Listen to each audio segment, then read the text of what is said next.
Amazina yanjye yitwa Kazungu Bellamy. Nk'uko mubibona abavandimwe bakaba bansuye, ubuzima bwaranze, abonye zose baba banyita umuzungu. Bamwe banabivuga bazi ko nabumva, ariko ikinyarwanda ndakizi kuko ariho navukiye. Rimwe na rimwe biranambabaza kwita umunyamahanga uzi neza ko wavukiye mu Rwanda, ariko kubera ubuzima nta kindi warenzaho.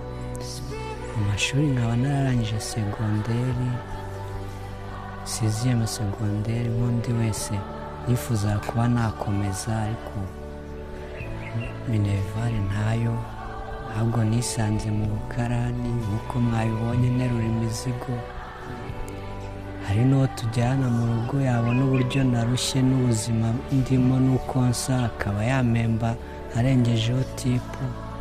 ubuzima ntabwo bworoshye, ariko ndacyizeye Imana bishobora gukunda, wenda nkaba nakomeza amashuri cyangwa amateka agahinduka. Nibyo mba ndi guponda sima, nabonye ak'ubuyede, ariko akenshi mbarizwa mu masoko ntwara imizigo y'abaturage.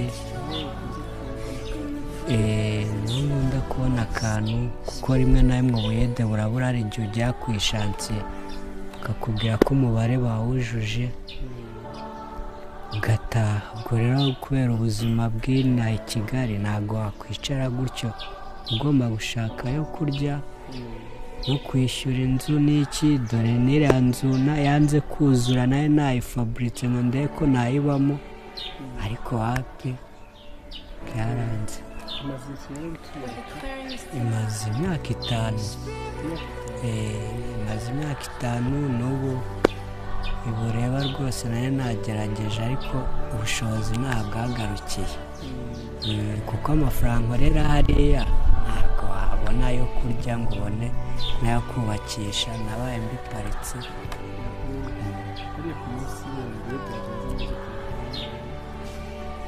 Iyo byagenze neza aba ari nka 3, wahomba ugacyura icyo cya 5, ugaca muri resitora zimwe abantu bita ndagazwi, nyine ukarya iyo mvange, andi ukayabariraho inzu. Ariko iby'inzu byo byaje kunanira, mubona ni kwa mukuru wa mama, nahise nigarukira kubera ubuzima bwanze bwa geto.